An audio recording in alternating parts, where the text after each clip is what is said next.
PDP सदर महबूबा मुफ्ती और national conference के नायब सदर उमर अब्दुल्ला के असेंबली इंतखाबात में हिस्सा न लेने पर बोले अल्ताफ बुखारी। कहा, इस फैसले का खैर मकदम करता हूं। उन्होंने अपने सियासी कैरियर में लोगों को सिर्फ तकलीफें ही दी हैं, अब उन्हें अपनी गलतियों का एहसास हो चुका है।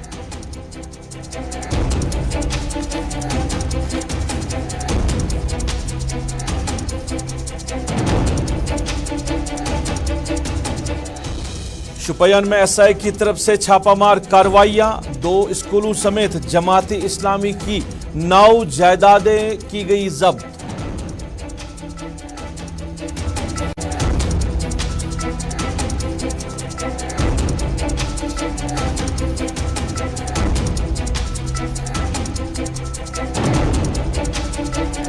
और टी20 आलमी कप के दूसरे सेमीफाइनल में इंग्लैंड ने भारत को 10 विकेटों से दी शिकस्त। अब फाइनल में 13 नवंबर को पाकिस्तान और इंग्लैंड होगा आमने सामने।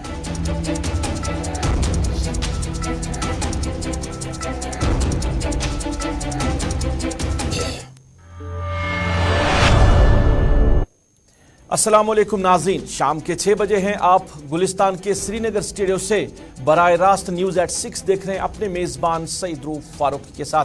नाज़रीन, न्यूज़ एट 6 में कुछ अहम खबरें आप तक पहुंचाने की कोशिश करेंगे। एसआई की बात करें तो शुपयन के मुख्तलिफ इलाकों में आज जमात इस्लामी के खिलाफ हुई कार्रवाई और 9 जगहों पे छापामार कार्रवाइयाँ हुई है और करोड़ों की जायदाद जो है वो जब्त करने का दावा भी किया गया। इसके साथ साथ बारामूला में गैस लीकेज होने से मियाँ बीवी की मौत हुई है और भी कुछ अहम खबरें आप तक पहुंचाएंगे। और इसके साथ साथ आलमी कप के हवाले से भी बात करेंगे। और आलमी कप के दूसरे सेमीफाइनल में आज भारत को इंग्लैंड ने 10 विकेटों से हराया है और अब 13 नवंबर को पाकिस्तान और इंग्लैंड होगा फाइनल के लिए आमने सामने। लेकिन सबसे पहले बात करेंगे सियासत की। और सियासत की बात करें तो अल्ताफ बुखारी अपनी पार्टी के सदर जो है वो आज बोले और बोले उमर अब्दुल्ला और महबूबा मुफ्ती के हवाले से।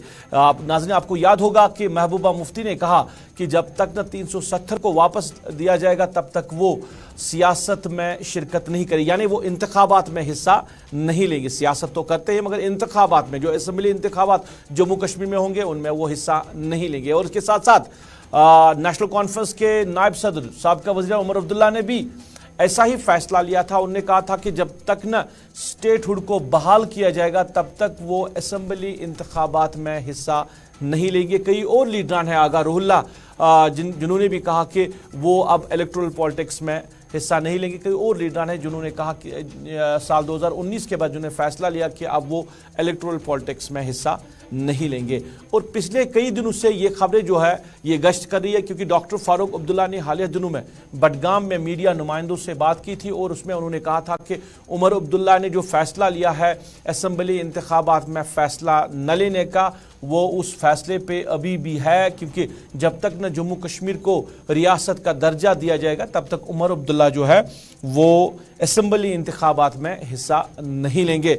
और महबूबा मुफ्ती ने भी कहा कि 370 को जब तक वापस न दिया जाएगा तब तक वो इंतखाबात में हिस्सा न लेंगे। इस मामले पर आज मीडिया नुमाइंदों ने अपनी पार्टी के सदर अल्ताफ बुखारी से पूछा कि दोनों जो साबिका वज़रा आला है उनका ये कहना है कि असेंबली इंतखाबात में हिस्सा नहीं लेंगे, अगर वो हिस्सा नहीं लेंगे तो किस तरह के इंतखाबात हो सकते हैं, क्या सही होगा उनका ये फैसला। इस पे अल्ताफ बुखारी ने क्या कुछ कहा हम आप तक पहुँचा रहे हैं। अगर उन्हें इस चीज़ का एहसास हुआ है कि उनकी तकालीफ इतनी उन्होंने लोगों को दी है कि उनको रिटायर होना चाहिए, तो कोई कमी थोड़ा ही है यहाँ। मैं नहीं मानता हूँ कि ये उनकी हार है। अगर वो अपनी गलती का एहसास उनको हो गया है कि उनकी वजह से स्टेटहुड चली गई है, उनकी वजह से लोगों के अरमानों पे शब खून हुआ। 370-35 ये अरमान हैं जम्मू कश्मीर के लोगों के। शब खून अगर हुआ है, अगर उनकी पॉलिसियों की वजह से हुआ है और अगर उनको उस चीज़ का एहसास है तो ये सही का फैसला है उनका, इसमें क्या बात है।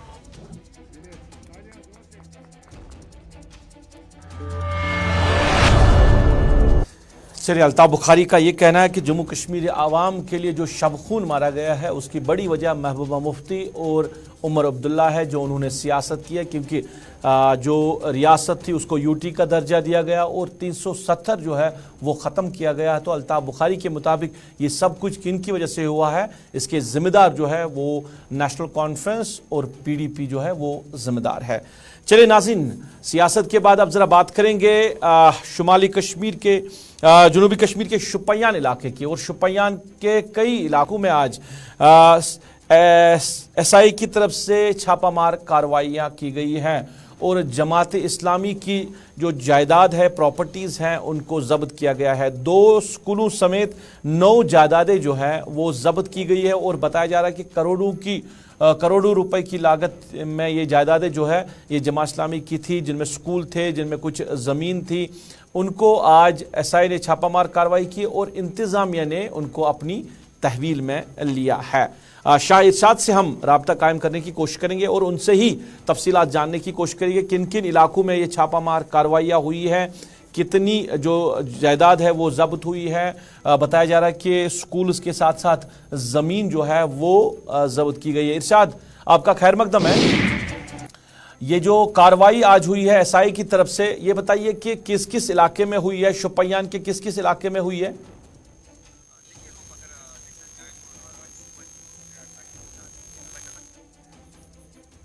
चलिए, आवाज़ जो है नहीं आ रही है खराबी की वजह से, तो फिर से हम कोशिश करेंगे अपने साथी से राब्ता कायम करने की और उनसे तफसीलात जानने की कोशिश करेंगे। बताया जा रहा है कि 9 जगहों पे आज एसआई ने छापामार कार्रवाई की है ज़िला शुपियान में और वहाँ पे जो जमाती इस्लामी की जायदाद है उनको अपनी तहवील में लिया है। बटपोरा शुपियान, बटगुंड शुपियान, यहाँ पे भी जमात इस्लामी की जो प्रॉपर्टीज़ हैं उनको ज़ब्त किया गया है और भी कई जगह पे जो फलायम ट्रस्ट जमात इस्लामी चला रहे थे वो 2 स्कूल जो है उनको भी अपनी तहवील में लिया गया है। और बटगुंड शुपियान की बात करें तो वहाँ पे आज सुबह ही छापामार कार्रवाई हुई है और जहाँ 2 स्कूलों को ज़ब्त किया गया वहाँ 7 जगहों पे जो ज़मीनें थी, जो प्रॉपर्टीज़ थी ज़मीन की शक्ल में जमात इस्लामी की, उनको भी ज़ब्त किया गया है। शाह इरशाद से हम राब्ता कायम करने की कोशिश करेंगे, उनसे तफसीलात जानने की कोशिश करेंगे। एसआई की बड़ी कार्रवाई आज ज़िला शुपियान में जिस तरह बयान सामने आया है, बताया जा रहा है कि करोड़ों रुपए की मालियत की ये जायदादें थी जमात इस्लामी के पास। इरशाद, ये जानना चाहेंगे किस किस इलाके में आज एसआई ने कार्रवाई की है? देखिए रूप, अगर देखा जाए जो मेन टाउन है, शोपियान का मेन टाउन है बटपारा, वहाँ पे सुबह ही जो है एसआई ने अपनी जो है रेड डाली और बता दो कि वहाँ पे जमात इस्लाम का जो दफ्तर है, ऑफिस है, उसको भी बिल्कुल जो है उन्हें सील कर दिया गया। और अगर हम बनगाम की बात करें, जो बनगाम शोपियान की अगर बात करें तो वहाँ पे भी बिल्कुल इसी तरीके से जो है एसआई ने अपनी रेड डाली और वहाँ पे भी कुछ जो जमीन है उसको भी बिल्कुल अपना बैनर लगा के उसको भी सील कर दिया। मैं आपको बता दूं, एक एरिया है बटगुंड जो कि हसास एरिया माना जाता है, मिलिटेंट के हवाले से हसास एरिया माना जाता है, वहाँ पे भी एक स्कूल को भी बिल्कुल इसी तरीके से सील कर दिया गया है। जी रूप। नहीं इरशाद, ये बताइए कि ये जो कार्रवाइयाँ हुई है, क्या इससे पहले इन जगहों पे कोई छापामार कार्रवाई हुई है या इनके नाम कोई नोटिस जारी किया गया था जिला इंतजामिया की तरफ से कि आपको ये जो स्कूल है ये बंद करने होंगे या ये जो जायदाद है इनको सरकार या इंतजामिया अपनी तहवील में लेगा? कोई नोटिस जो इससे पहले दिया गया था? देखिए रूप, मैं आपको बता दूं, पहले तो नोटिस दी गई थी। पहले जो है यूही मतलब मैं बता दूं कि आज से जो है 6 महीने पहले उनको जो नोटिस आई थी कि बिल्कुल इस जो है इस पे जो काम बंद किया जाए। मैं आपको बता दूं उसके बावजूद भी वहाँ पे काम जो है शुरू हुआ था, उस ऑफिस का काम शुरू हुआ था। आज जो है अचानक जो है एसआई ने वहाँ पे रेड डाली और वहाँ पे बिल्कुल ये मतलब बाज़ाब्ते तौर जो है डिप्टी कमिश्नर के साथ साथ एसएसपी शोपियान भी उस चीज को खुद लेके मॉनिटर कर रहे हैं और वहाँ पे बिल्कुल उस पे जो है सील कर दिया गया। मैं आपको बता दूं भरगाम एरिया है जो कि शोपियान में ही भी है, वहाँ पे भी कोई जमीन है उसको भी बिल्कुल सील कर दिया गया है। अगर देखा जाए जो बटगुंड एरिया है वहाँ पे एक स्कूल है, जमात इस्लाम का एक स्कूल है, उसको भी बिल्कुल इसी तरीके से जो है सील कर दिया गया है। जी नहीं इरशाद, ये बताइए कि ये जो पूरी जायदाद जो है प्रॉपर्टीज है या किसी शख्स के नाम पे थी या अभी भी ट्रस्ट के नाम पे ही चल रही थी? देखिए ये किसी शख्स के नाम तो नहीं, अलबत्ता मैं आपको बता दूं ये जो है ये ट्रस्ट के नाम से चल रहा था। ये जो बिल्डिंग जो बनाई गई थी जो शोपियान बटपोरा में बनाई गई थी, एक ऑफिस के बतौर जो है वहाँ पे बिल्डिंग बनाई गई थी, एक ट्रस्ट के नाम से जो है चल रहा है। अगर हम स्कूल की बात करें बिल्कुल वो भी इसी ट्रस्ट का एक हिस्सा था, उसको भी आज जो है एसआई ने सील कर दिया गया है। जमात इस्लामी बैंड है, पहले ही सरकार ने उस पर बैन लगा दी है और जो जमात इस्लामी से वाबस्ता जो लीडरान है या जो उल्मा है वो कई जेलों में बंद भी है। तो क्या ये जो जिस ऑफिस का आप जिक्र कर रहे हैं ये चल रहा था आज के दिन में भी? देखिए अभी तक ये अंडर कंस्ट्रक्शन है, बिल्कुल इस पे जो है काम शुरू हुआ था, दिनों से उस पे जो है काम लग रहा है और उसी पे आज जो है असाइनी के मतलब वहाँ पे कुछ काम से मतलब जो मैं आपको बता दूं जो बड़ा एक बिल्डिंग बननी थी वहाँ पे बटपुरा में और उसी पे आज जो है एसआई ने कुछ रेड डाल के और उसी बिल्डिंग को सील कर दिया गया है। तो क्या किसी की गिरफ्तारी अमल में लाई गई है?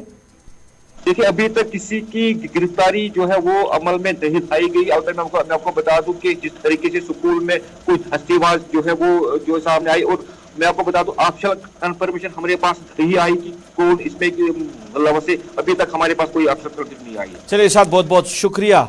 एसआई और ज़िला इंतज़ामिया शुपियान की जो टीम है उन्होंने शुपियान के मुख्तलिफ इलाकों में आज छापामार कार्रवाई की हैं और जमात इस्लामी की जो प्रॉपर्टीज़ हैं उनको जब्त किया गया है, जिसमें 2 स्कूल्स बताए जा रहे हैं और कई जगह पे कुछ कंस्ट्रक्शन भी चल रही थी। एक बिल्डिंग जो ज़ेर तामीर थी उसको भी जब्त किया गया है। इसके साथ साथ कई और मकामात पे जो ज़मीन खरीदी थी जमात इस्लामी ने उनको भी इंतज़ामिया ने अपनी तहवील में लिया है।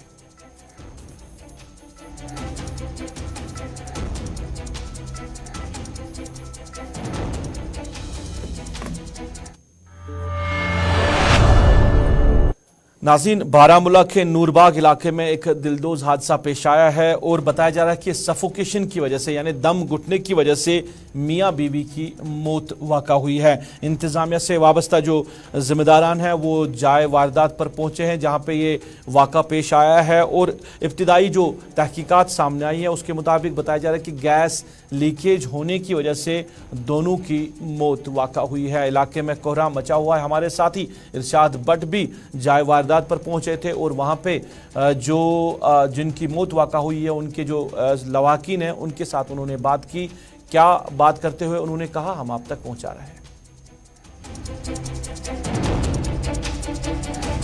दोन टाइम तो अब्दुल रिलेटिव या मे दोपने दरवाजे खोला बहुत अंग्रेज तो मिशन दरवाजा खोला माशन शिंगे लेट तुम शंगा दोपन 1 बजे वन क्या दिवान ये दरवाजा ठुक ठुक ठुक ठुक अच्छे दरवाजे मसरा बस कर आलो आंटी अंकल जी आंटी मिशन दरवाजे खोलान अम पे गई कम तो कोर बे दरवाजा ठुक ठुक यह खोल पत कर मे बाग में हेर तो लगा हेर या जाए लगा हेर कर दोल आज सह हेर फुटित पे लगा मे इत लबि सत खोत कुदरती दर यल दर यल तो तुम वो दर यल पे दित अमिस कन बोड़ कन कन सत दार ठुक तो आए मुचरान या अंदर तो अंदर डेथ रिसब 70 अबो तो हाँ 60 अबो मिसेस ना अमन डेर बज मगर तुम आमुत वन तुम शिफ्ट कह वन तुम ओतर आमुत तो बहुत होत बिकस डेरस मे कवाटस अंदर बसान रिपोर्ट जो तमाम रिपोर्ट सफिकेशन क्या बहुत रात अमन निश बहुत रात तकरीबन 8 बजे अमन निश अमन गैस खर चलान कंटिन्यू। नाज़रीन, महकमे ट्राइबल अफेयर्स की जानिब से अवामी जानकारी मुहिम का सिलसिला जारी है और मुख्तलिफ जो महकमे के ज़ेर निगरान स्कीमें हैं, मरकज़ी स्कीमें हैं या जो बाकी प्रोग्राम्स हैं उनकी अवेयरनेस के लिए महकमे की तरफ से प्रोग्राम शुरू किया गया है। हर एक अजला में जाके आवाम को या जो इस ट्राइबल तबके से वाबस्ता लोग हैं उनको जानकारी देना। और आज इसी सिलसिले में अनंतनाग के जो अनंतनाग डिस्ट्रिक्ट में आज एक जानकारी मुहिम प्रोग्राम रखा गया था जिसमें डिस्ट्रिक्ट डेवलपमेंट कमिश्नर अनंतनाग के साथ साथ जो नोडल ऑफिसर है महकमे ट्राइबल अफेयर्स के वो मौजूद रहे। इसके साथ साथ ज़िले से वाबस्ता अफसरान और आवाम की अच्छी खासी तादाद भी इस प्रोग्राम में शामिल रहे, जहाँ पे आवाम को जानकारी दी गई कि जो ट्राइबल अफेयर्स महकमा है इसके अंदर जो स्कीमें हैं उससे कैसे लोग फ़ायदा उठा सकते हैं, कैसे लोग इन स्कीमों के ज़रिए फ़ायदा ले सकते हैं। ख़ासकर जो तलबा है उनके लिए जो मुख्तलिफ स्कीमें जो इस महकमे के ज़ेर निगरान है मरकज़ी मामलों की स्कीमें, उनसे कैसे तलबा को फ़ायदा मिल सकता है। बाद में मीडिया नुमाइंदों से बात की है, जो नोडल ऑफिसर है महकमे ट्राइबल अफेयर्स के और जो इंचार्ज है कोऑर्डिनेटर है इस प्रोग्राम के जावेद अहमद परे ने मीडिया नुमाइंदों से बात की इस अवेयरनेस कैंप के हवाले से।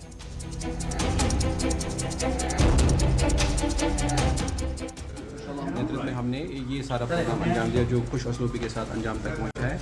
तो उनकी बड़ी डेफो से यही थी कि ये प्रोग्राम आप मतलब इन स्कीमों की जानकारी ज़्यादा से ज़्यादा। उन्होंने आज हमें एक तजवीज़ भी यहाँ रखी कि उनकी जो डायरेक्शन थी कि अगले जो ये प्रोग्राम होंगे ये सब डिस्ट्रिक्ट और डिवीजन लेवल पे भी होने चाहिए। तो हमारी कोशिश है कि मैं भी अब हम ये ऑलरेडी ये सेक्रेटरी ट्राइबल अफेयर से भी ये टेकअप किया ये मसला। तो ऐसे जैसे बशार साहब ने आज यहाँ बोला है, इसी तरह से गांधरबल, बडगाम या बांडीपुरा में भी हमें ऐसी, या कल कोपारा में भी हमें यही डायरेक्शन मिली थी डिप्टी कमिश्नर साहब की। चलिए, श्रीनगर की प्रेस कॉलोनी में आज एहतजाज हुआ। नर्सिंग कॉलेज से वाबस्ता तलबा ने एहतजाज किया और कई रोज से ये एहतजाज करते रहते हैं, प्रेस कॉलोनी में आ रहे हैं अपनी डिमांड्स को लेकर। फैसला जो एडमिनिस्ट्रेटिव काउंसिल ने लिया था उसमें कहा गया था कि जो जम्मू कश्मीर में 2 नर्सिंग कॉलेज है, एक जम्मू में है और एक कश्मीर में, उनको अब हायर एजुकेशन डिपार्टमेंट से ट्रांसफ़र करके health and medical education department को दिया जाएगा, सौंप दिया जाएगा। हालांकि जम्मू में जो नर्सिंग कॉलेज है वो पहले ही अब जीएमसी जम्मू के को सौंप दिया गया है, उनको उनके हवाले किया गया है। मगर जो कश्मीर में कॉलेज है नर्सिंग कॉलेज, अभी तक उसको मुंसलिक नहीं किया गया health and medical education department. सरकार ने ऑलरेडी फैसला भी लिया था मगर 3 महीने गुजर गए, अभी तक जो ये फैसला है ये यहाँ पे वादी की बात करें, कश्मीर की बात करें तो यहाँ के नर्सिंग कॉलेज में ये फैसला अभी नहीं लिया गया है।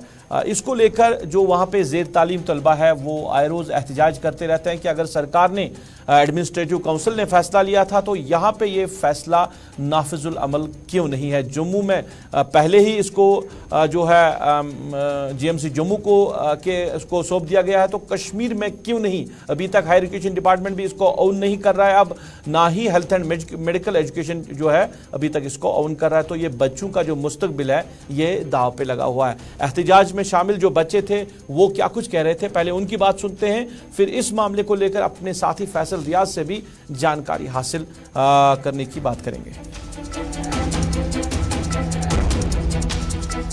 हम यहाँ बागी दिलावर खान श्रीनगर कॉलेज से आए हैं, नर्सिंग कॉलेज। हम इसलिए यहाँ पर गैदर हुए हैं और 3 मंथ से पहले एक ऑर्डर इशू किया है। हमारा कॉलेज जो है वो हायर एजुकेशन के अंडर चलता था, वो हायर एजुकेशन ने मतलब हैंड ओवर किया और टेक ओवर करना है अब हेल्थ एंड मेडिकल एजुकेशन वालों को। अभी तक 3 मंथ हुए, अभी तक उन्होंने हैंड ओवर नहीं किया है और ये हमारा मतलब फीस स्ट्रक्चर जो है वो बहुत ज़्यादा है as compare to other government colleges.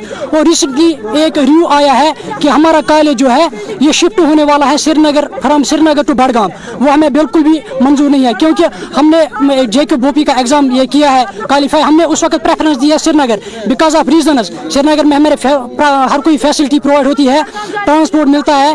और जो बडगाम में है, बडगाम जो है वो मतलब मेन बडगाम से बहुत दूर है, वहाँ पब्लिक ट्रांसपोर्ट भी नहीं है। हम यही चाहते हैं जल्द से जल्द हमारा ये health and medical education accept करे हमारा कॉलेज। और जो ये रिव्यू आया है बिल्डिंग का इशू, मतलब हमें शिफ्ट हो जाएगा बडगाम, वो हमें बिल्कुल भी।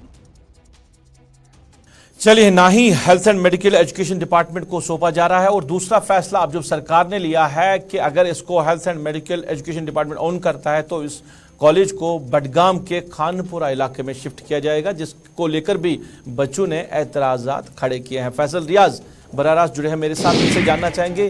फैसल, कई रोज़ से ये जो तलबा है ये एहतजाज कर रहे हैं श्रीनगर की प्रेस कॉलोनी में और जो डिमांड्स उनकी हैं वो सरकार पूरी नहीं कर रहे। हालांकि अगर एडमिनिस्ट्रेटिव काउंसिल की बात करें तो एडमिनिस्ट्रेटिव काउंसिल में 3 महीने पहले ही फैसला लिया गया था।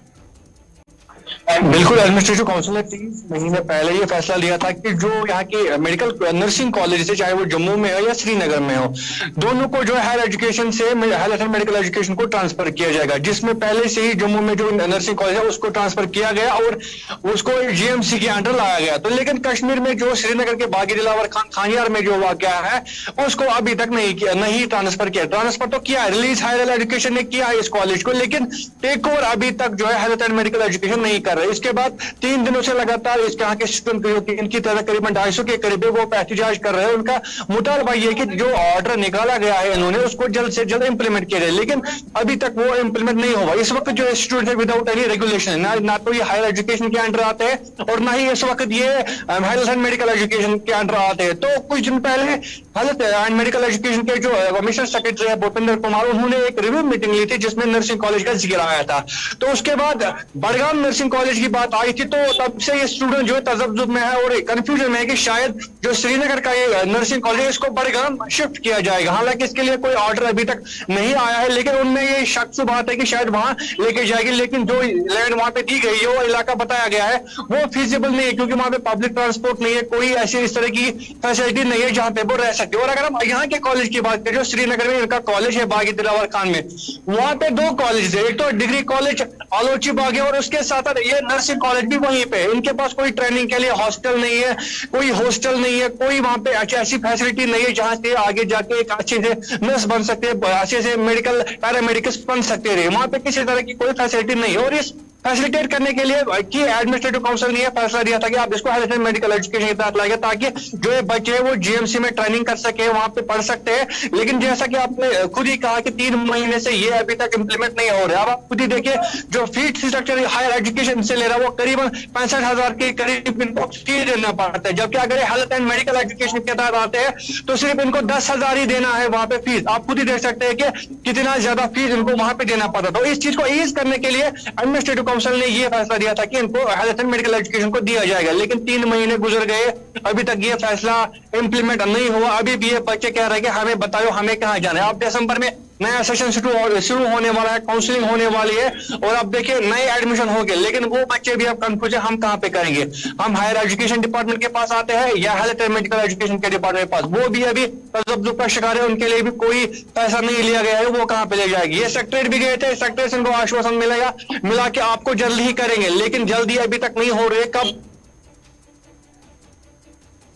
दोबारा से फैसल के साथ रब्ता कायम करने की कोशिश करें, क्योंकि एक इम्पॉर्टेंट मुद्दा इसमें है कि अभी तक तो ये जो कॉलेजेस थे ये या जो वादी कश्मीर का कॉलेज है ये हायर एजुकेशन डिपार्टमेंट के ज़ेर निगरान था, मगर हायर एजुकेशन डिपार्टमेंट के हवाले से जो बच्चे ज़ेर तालीम वहाँ पे हैं या उनके जो वालिदैन ने उन्होंने कहा कि इस कॉलेज की तरफ अभी तक उस तरह तवज्जो नहीं दी गई थी जिस तरह देनी चाहिए थी, जिस तरह बच्चों के मुस्तकबिल को संवारने के लिए कोशिश करनी चाहिए थी। हायर एजुकेशन डिपार्टमेंट ने इस कॉलेज की तरफ तवज्जो नहीं दी थी। फैसल, एक चीज़, एक बड़ा मुद्दा इसमें सामने आ रहा है कि अभी तक तो ये जो कॉलेज है ये हायर एजुकेशन डिपार्टमेंट के ज़ेर निगरान था, मगर जिस तरह शिकायतें सामने आ रही है या जो वहाँ पे ज़ेर तालीम तलबा है या जो उनके वालिदैन हैं उनके वो कह रहे हैं कि बच्चों का जो मुस्तकबिल है वो दाव पे लगाया गया है, क्योंकि हायर एजुकेशन डिपार्टमेंट को जो वहाँ पे अपने जो फ़राइज़ अंजाम देने चाहिए थे इस कॉलेज को लेकर, बच्चों के मुस्तकबिल को लेकर, वो कहीं नहीं दिखाई दिए गए। आज तक इस कॉलेज को इग्नोर ही किया गया है।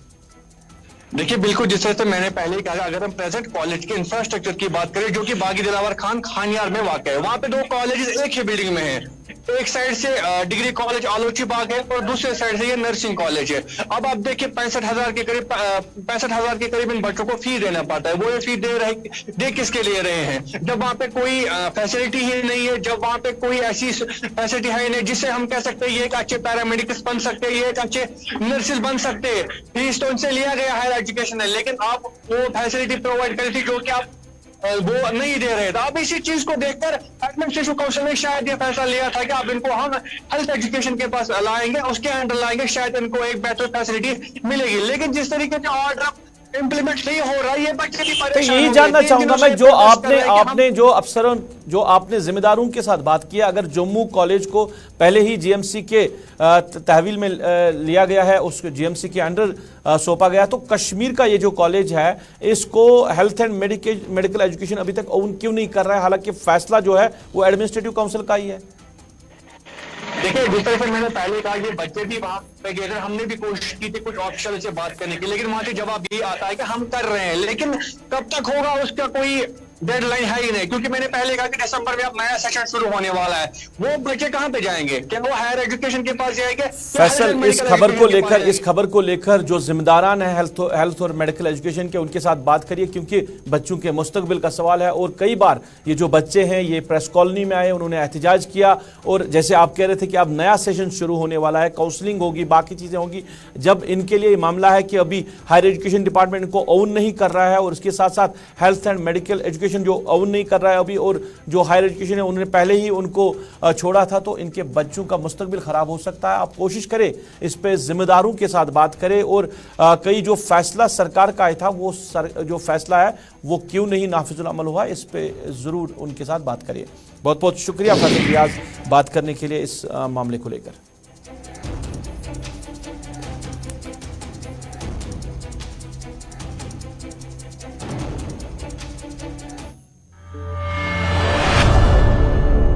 चलिए नाज़रीन, आखिर में आपको खेल के मैदान से भी बात करें तो T20 आलमी कप का आज दूसरा सेमीफाइनल खेला गया, और दूसरा सेमीफाइनल इंग्लैंड और भारत के दरमियान खेला गया। भारत ने पहले बैटिंग कर, हालांकि टॉस इंग्लैंड ने जीता और उन्हें बॉलिंग करने का फैसला लिया, तो भारत ने 168 रन का जो टारगेट है वो इंग्लैंड को दिया, जो इंग्लैंड ने 16 ओवर में मुकम्मल किया बिना कोई विकेट खोए हुए, यानी 10 विकेटों से इंग्लैंड ने आज का ये दूसरा सेमीफाइनल मैच जो है वो जीत लिया है। और अब जो फैसला कुन मैच है, यानी ताज किसके सर पर रखा जाएगा, वो मैच जो है वो अब आने वाली इतवार यानी 13 नवंबर को होगा मेलबर्न क्रिकेट स्टेडियम में, जहां पाकिस्तान का मुकाबला अब इंग्लैंड से होगा। और जो क्रिकेट एक्सपर्ट्स हैं वो ये बता रहे हैं कि लुढ़कते लुढ़कते ही पाकिस्तान जो है वो सेमीफाइनल में आ पहुंचा, और सेमीफाइनल में न्यूजीलैंड को शिकस्त देकर फाइनल में पहुंचा, और 1992 की जो याद है वो ताज़ा हो गई, क्योंकि 1992 में भी पाकिस्तान लुढ़कते लुढ़कते सेमीफाइनल से फाइनल में पहुंचा, और फाइनल में उनका मुकाबला जो इंग्लैंड से हुआ, जहां पे उन्होंने इंग्लैंड को शिकस्त दी थी। अब इतवार को क्या कुछ होगा ये मैदान ही फैसला करेगा, ये दोनों टीम के खिलाड़ी फैसला करेंगे, मगर फिलहाल दोनों टीमें जो है वो फाइनल की रेस में आ पहुंचे हैं।